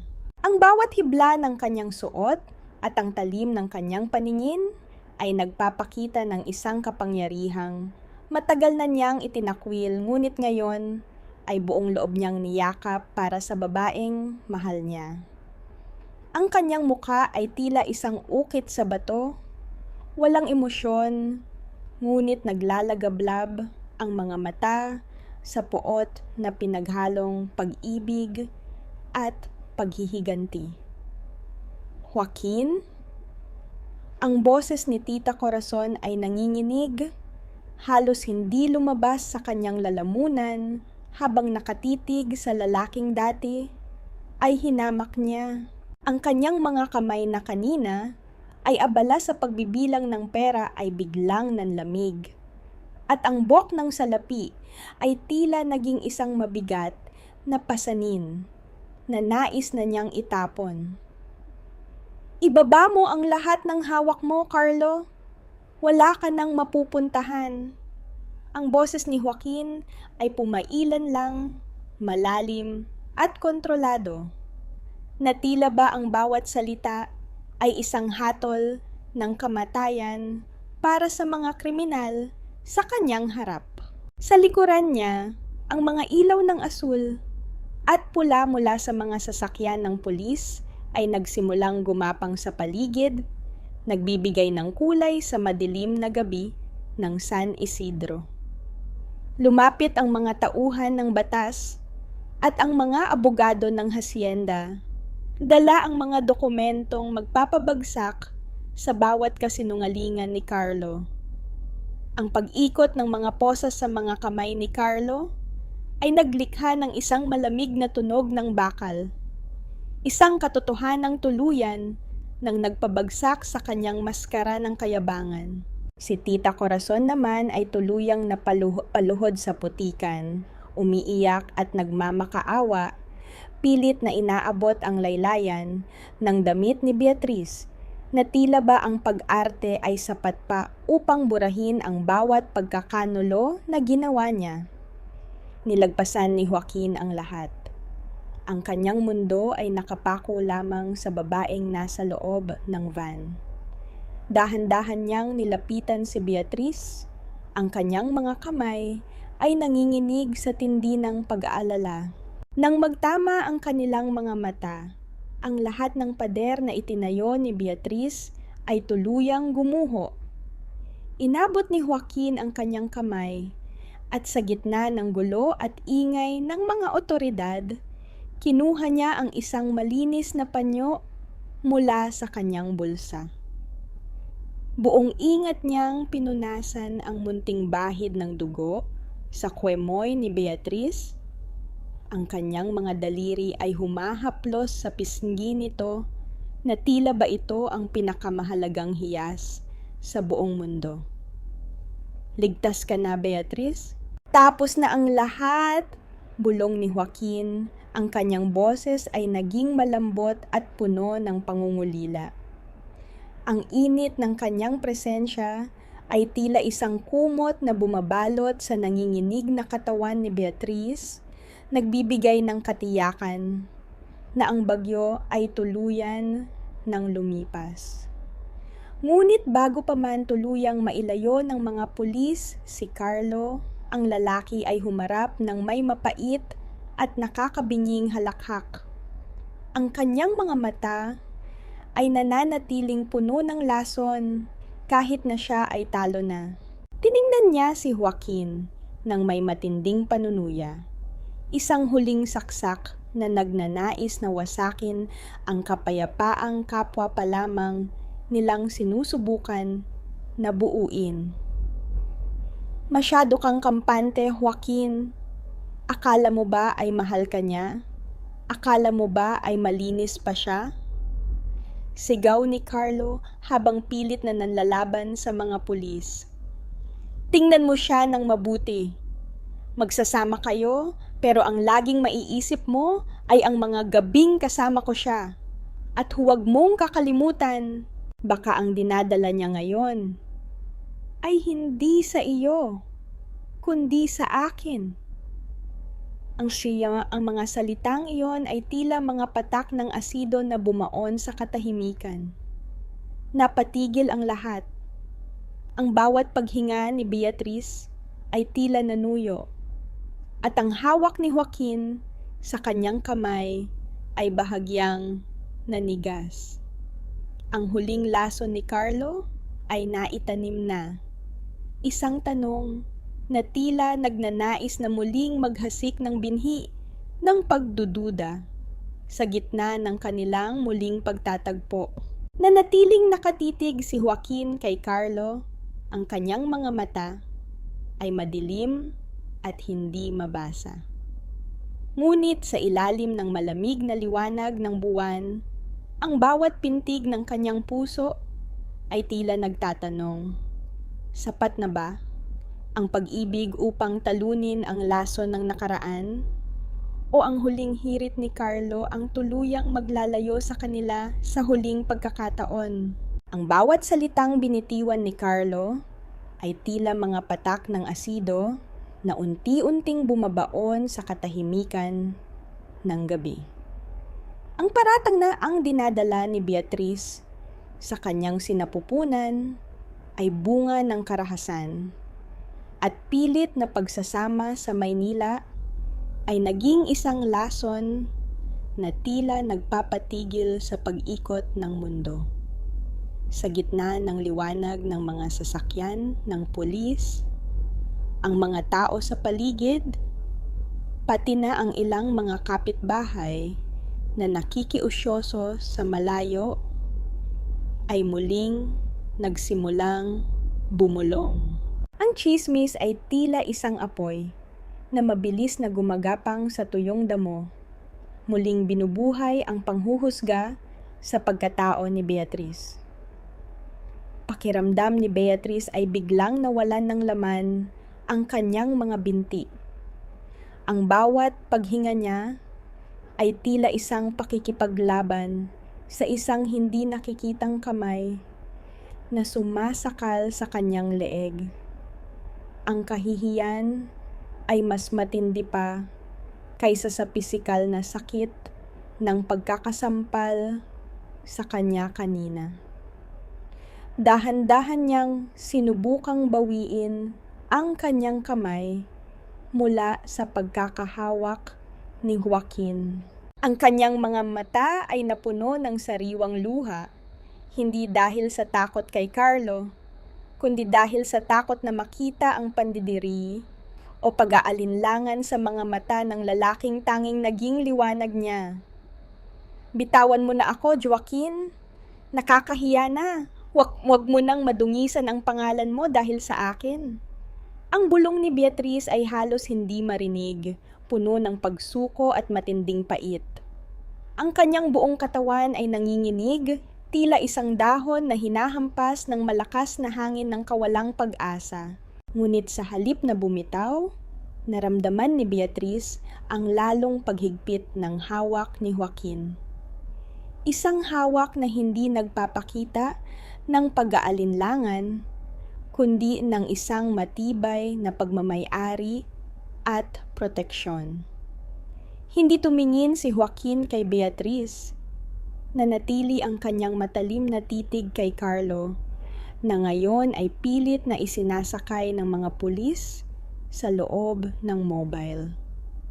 Kahit totoo man ang bawat lason na lumalabas sa bibig mo, Carlo, o hindi, walang magbabago. Ang boses ni Joaquin ay pumailan lang sa hangin, malalim, buo at puno ng isang uri ng kapangyarihan na nagpatahimik sa lahat ng bumubulong. Si Beatriz lang ang babaeng pakakasalan ko. Akin siya at lahat ng sakit o pasakit na dinanas niya ay akin na rin. Kung may bunga man ang karahasan mo sa kanyang sinapupunan, ituturing ko yon na parang sa akin. Sapagkat ang pag-ibig ko sa kanya ay hindi nakabase sa kanyang nakaraan, kundi sa kanyang pagkatao na kailanman ay hindi mo nagawang dungisan. Ang pahayag na iyon ni Joaquin ay tila isang himala na nagpatahimik sa buong San Isidro. Ang bawat salita ay pumasok sa puso ni Beatriz na parang isang mainit na yakap, nagpapawi sa ginaw ng kahihiyan. Ang kanyang puso ay tila isang tambol na naglalatag ng mabilis na ritmo dahil sa hindi maipaliwanag na pasasalamat at paghanga. Sa harap ng lahat, muling binuo ni Joaquin ang kanyang dangal na pilit na winawasak ng mundo. Sa sandaling iyon, dahan-dahang lumabas si Lola Carmen mula sa loob ng kanyang sasakyan. Ang matanda ay may dalang isang mamahaling panyolin na gawa sa seda. Nilapitan niya ang nangangatog na si Beatriz at buong pagmamahal na ipinatong ang tela sa mga balikat ng dalaga. Ito ay isang simbolikong kilos ng pagtanggap. Isang hudyat sa lahat na si Beatriz ay bahagi na ng pamilya ng hasyenda. Umuwi na tayo, iha. Tapos na ang gabi ng pagluha. Ang tinig ni Lola Carmen ay banayad, ngunit may awtoridad. Tiningnan niya nang may pagkasuklam ang nakaluhod at umiiyak na si Corazon, na ngayon ay pilit ding kinakaladkad ng mga babaeng pulis. Ang pagkakanulo ng sariling dugo ay wala ng puwang sa lupang ito. Nang tuluyan, nang mailayo ang mga sasakyan ng pulis, iniwan nila ang isang katahimikang puno ng kapayapaan. Ang ingay ng mga kuliglig at ang marahang paghampas ng hangin sa mga puno ng mangga ay tila isang awit ng pagsisimula. Hinawakan ni Joaquin ang magkabilang pisngi ni Beatriz, pinunasan ang mga huling bakas ng luha gamit ang kanyang mga hinlalaki. Sa ilalim ng liwanag ng buwan, ang kanilang mga mata ay nagtagpo, nag-uusap ng walang kailangang bigkasin na salita. Umuwi na tayo, ulit ni Joaquin. Ang kanyang boses ay naging isang pabulong na pagsuyo. Sa bawat segundo ng kanilang pagkakatitigan, naramdaman ni Beatriz na ang mga tanikala ng nakaraan ay isa-isang nalalaglag. Bagaman ang huling lason ni Carlo ay naitanim na, ang bawat pintig ng puso ni Joaquin ay tila isang panlaban na hinding-hindi hahayang manaig ang dilim. Ngunit habang sila ay dahan-dahang naglalakad patungo sa mansyon, isang huling sulyap ang ibinigay ni Beatriz sa tarangkahan. Ang lahat ba ay tunay na tapos na? O ang katotohanan ng kanyang kalusugan at ang mga sikretong iniwan niya sa Maynila ay magiging isa na namang balakid sa kapayapaang ngayon pa lamang niya nararamdaman? Ang bawat himaymay ng katahimikan sa loob ng marangyang silid ni Joaquin ay tila isang mabigat na pasanin na pilit na dagan sa dibdib ni Beatriz. Bagaman ang paligid ay ligtas at malayo na sa malupit na kamay ni Carlo, ang mga salita ng halimaw na yon ay nananatiling nakabaon sa kanyang isipan na parang isang lason na ayaw humupa. Nakaupo siya sa isang sulok, nakatitig sa kanyang mga palad na puno ng mga latay at gaspang mula sa pagtatrabaho sa palengke. Sa kanyang paningin, ang kanyang buong pagkatao ay tila isang basag na salamin na kahit anong gawing pagbuo ay hindi na muling kikinang pa. Pakiramdam niya ay isa siyang malaking dungis sa malinis na dangal ng pamilya ni Joaquin. Dahan-dahang bumukas ang pinto at pumasok si Joaquin. Dala ang isang baso ng gatas at ang init ng kanyang presensya na tila ba kayang tunawin ang anumang ginaw. Hindi siya tumayo ng mataas sa harap ng dalaga. Sa halip, naupo siya sa sahig, sa mismong tapat ni Beatriz, upang maging kapantay nito ang kanyang mga mata. Ang bawat paggalaw ni Joaquin ay puno ng pag-iingat. Tila ba natatakot siyang muling mabasag ang munting katahimikan na namamagitan sa kanila. Ang liwanag ng lampara ay nagbibigay ng malambot na ningning sa kanyang mukha, nagpapakita ng isang uri ng pagmamahal na walang hinihinging kapalit. Joaquin, bakit? Ang boses ni Beatriz ay nanginginig, halos isang pabulong na pagsusumamo. You deserve someone better. Isang babaeng walang bahid, isang babaeng hindi galing sa putikan. I am broken, Joaquin. Carlo, he took everything from me. Ang bawat gabi na kasama ko siya ay isang paalala na hindi na ako ang Beatrice na minahal mo noon. Ang mga luha ay muling nagsimulang gumulong sa kanyang mga pisngi. Bawat patak ay nagdadala ng bigat ng kanyang dusa. Hindi sumagot si Joaquin sa pamamagitan ng mga salita. Sa halip, kinuha niya ang mga kamay ni Beatrice. Buong ingat niyang iniharap ang mga palad nito sa kanyang mukha. Sa gitna ng katahimikan, naramdaman ni Beatrice ang malalambot na labi ni Joaquin na dahan-dahang humahalik sa kanyang mga palad sa bawat sugat at sa bawat kalyo na tanda ng kanyang paghihirap.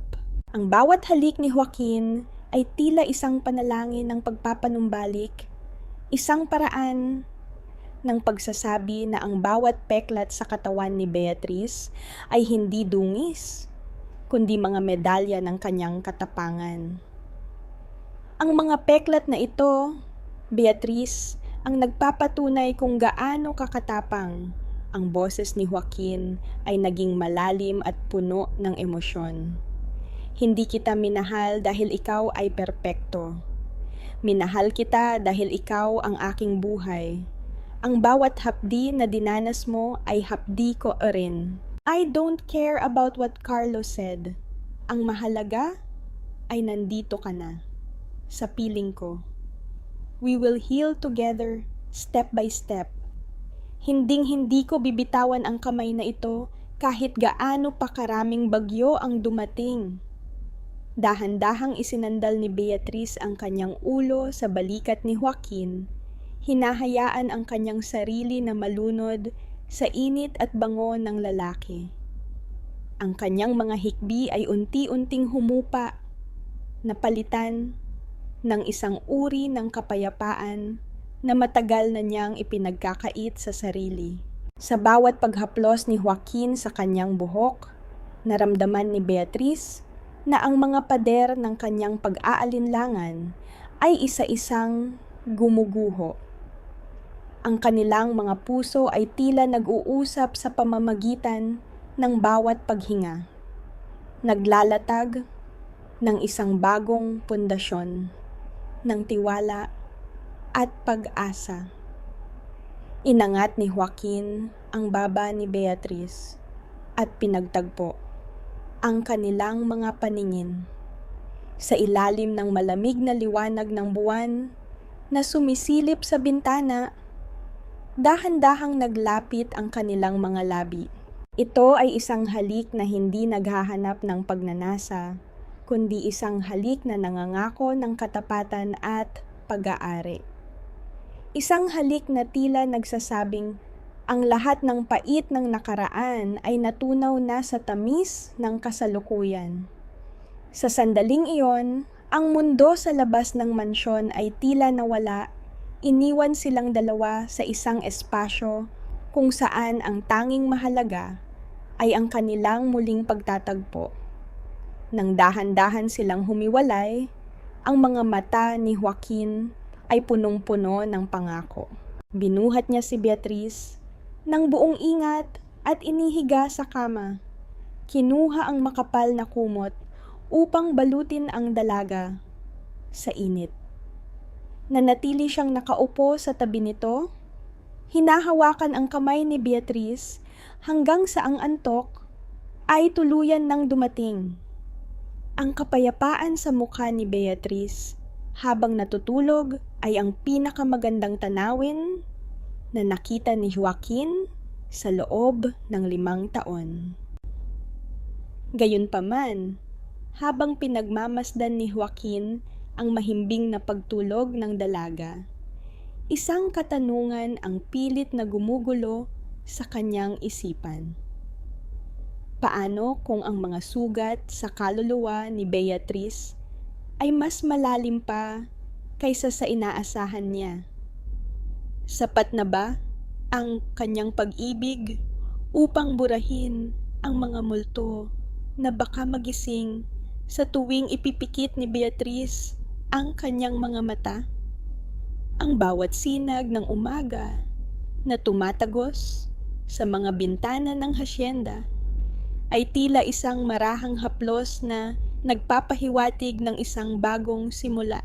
Sa loob ng malawak na salas, nakatayo si Beatriz sa harap ng malaking florera ng mga ligaw na bulaklak na dilaw.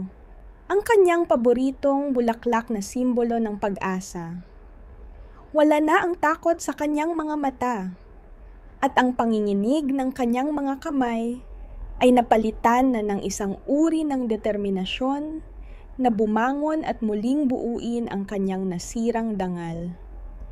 Lumapit sa kanya si Lola Carmen. Ang matanda ay may dalang isang gintong susi na nakatali sa isang pulang laso. Ang susing ito ay hindi lamang para sa isang silid, kundi para sa pundasyon ng hasyenda na tumutulong sa mga kababaihang dumanas din ng karahasan at pighati.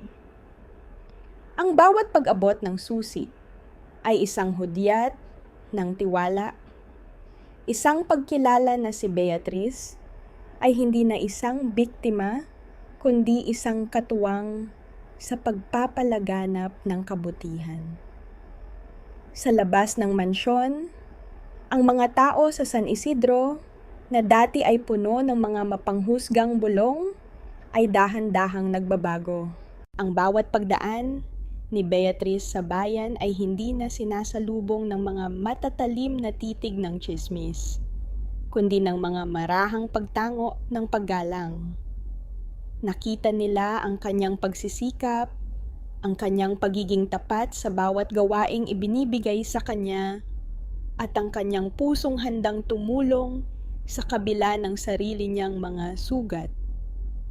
Ngunit may isang huling bagay na kailangang gawin ni Beatriz upang tuluyan ng mapatawad ang kanyang sarili at mapalaya ang kanyang kaluluwa mula sa mga tanikala ng nakaraan. Tahimik na tinahak ni Beatriz ang daan patungo sa piitan ng bayan. Ang bawat paghakbang niya sa malamig na semento ng pasilyo ay nagpapadama ng isang uri ng bigat, ngunit hindi na ito dahil sa takot. Sa likod ng mga rehas na bakal, nakita niya si Tita Corazon.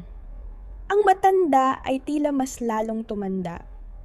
Ang kanyang mga mata ay nananatiling puno ng pait at ang kanyang mga labi ay mabilis na bumibitaw ng mga sumbat sa bawat taong dumaan. Nang makita niya si Beatriz, ang galit sa kanyang mukha ay agad na sumiklab, at ang kanyang boses ay naging isang matinis na panaghoy ng kasakiman. Narito ka na naman para pagtawanan ako. Bakit hindi mo ako ilabas dito? Kasalanan mo ang lahat ng ito, Beatriz. Kung hindi ka naging matigas ang ulo, sana ay masaya na tayong nagtatampisaw sa pera ni Carlo ngayon.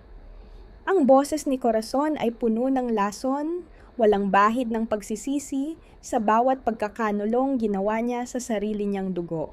Tumingin si Beatriz ng diretso sa mga mata ng kanyang tita. Ang kanyang puso ay hindi na napupuno ng poot, kundi ng isang malalim na awa para sa isang taong ang tanging Diyos ay ang salapi. Hindi ako narito para pagtawanan ka, tita. Narito ako para magpaalam.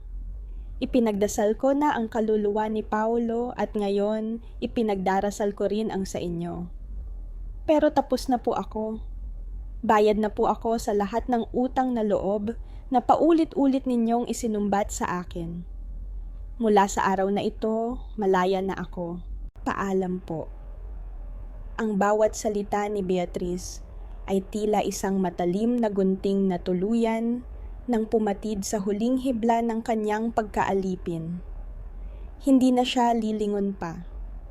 Paglabas niya ng piitan, sinalubong siya ng sariwang hangin at ng isang pamilyar na bulto ng lalaki na nakasandal sa kanyang sasakyan.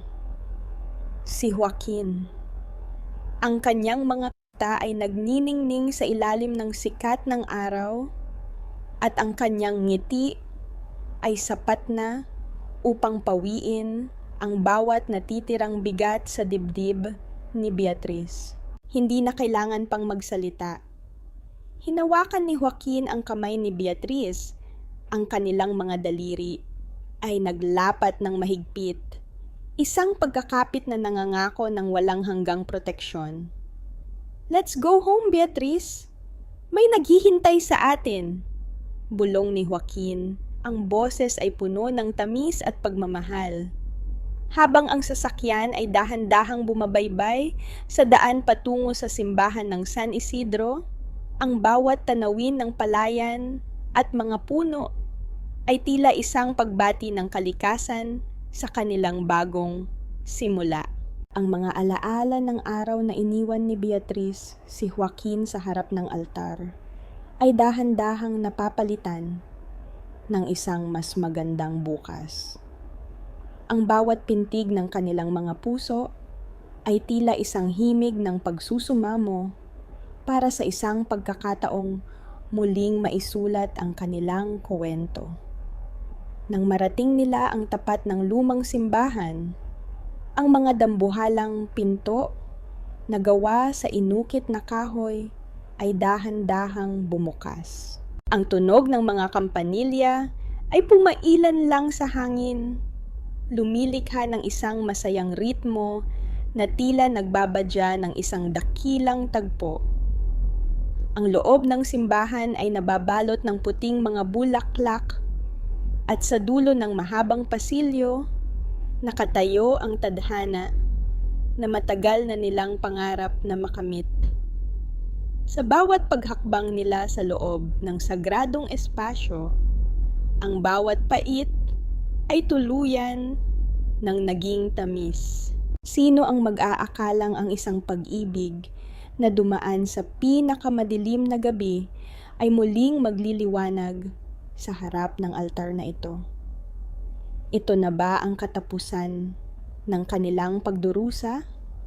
O ito ang simula ng isang panatang hinding-hindi na muling mababasag ng anumang bagyo ng buhay? Ang bawat pag-ikot ng mga pahina ng tadhana ay tila humantong sa isang hapon na puno ng gintong liwanag sa Hacienda de las Flores. Lumipas ang 3 taon mula nang ang huling lason ni Carlo at ang malupit na sumbat ni Corazon ay tuluyang naglaho sa likod ng mga rehas ng piitan. Ngayon, ang hangin sa San Isidro ay hindi na amoy usok o alikabok ng pait, kundi ang halimuyak ng mga sariwang damo at ang matamis na amoy ng nilagang kape na nagmumula sa kusina ng mansyon. Ang bawat sulok ng lupain na dati ay saksi sa pighati ni Beatriz ay naging isang kanlungan para sa mga ligaw na bulaklak na malayang namumukadkad sa ilalim ng init ng araw. Sa malawak na balkonahe, nakaupo si Beatriz habang pinagmamasdan ang isang maliit na batang lalaki na may mga matang kasing itim ng gabi at tila laging nagniningning sa kuryosidad. Ang bata, na pinangalanan nilang Paulo Joaquin, ay abala sa paghahabol sa isang makulay na paru-paro sa gitna ng hardin. Ang bawat marahang tawa ng bata ay tila isang himig ng langit na nagpapagaling sa bawat natitirang peklat sa kaluluwa ni Beatriz.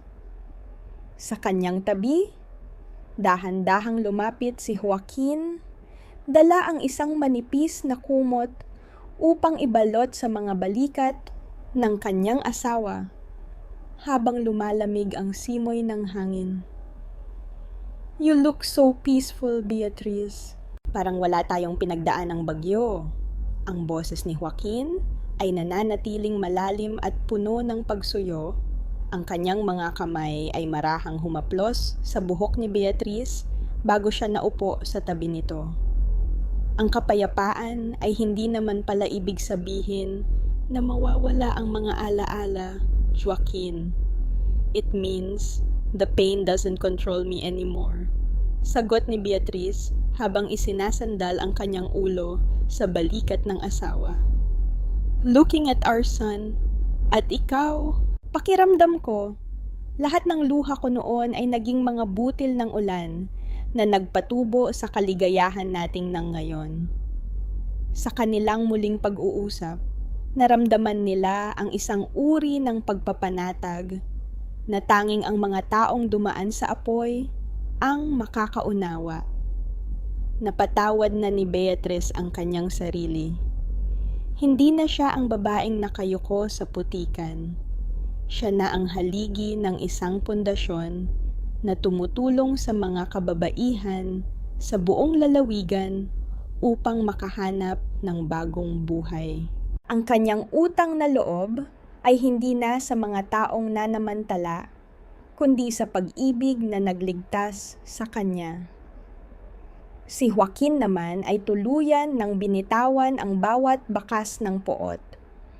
Ang kanyang yaman ay hindi na lamang mga titulo ng lupa, kundi ang bawat segundong kasama niya ang pamilyang halos mawala sa kanya. Ang kanilang pag-ibig ay naging isang buhay na patotoo sa San Isidro. Ang bawat pintig ng kanilang mga puso ay nagdadala ng isang mahalagang aral. Ang tunay na pag-ibig ay hindi nasusukat sa kung gaano kaperpekto bago pumasok sa isang relasyon, kundi sa kung gaano kakahandang manatili at bumuo muli matapos kang madurog. Ang bawat sugat ay hindi dapat itago dahil ang mga ito ang nagpapatunay na ikaw ay lumaban, nagtagumpay, at karapat-dapat na muling mahalin ng buong buo. Habang ang araw ay dahan-dahang lumulubog sa likod ng mga bundok, lumilikha ng mga kulay rosas at lila sa abot-tanaw, dahan-dahang pinagtagpo ni Joaquin at Beatrice ang kanilang mga kamay. Ang kanilang mga daliri ay naglapat, matatag, at hindi matitinag. Wala nang kailangang sabihin pa. Sa gitna ng katahimikan ng hapon, ang tanging narinig ay ang marahang paghampas ng hangin sa mga puno at ang malalayong tinig ng kalikasan na tila nagbabasbas sa kanilang walang hanggang simula.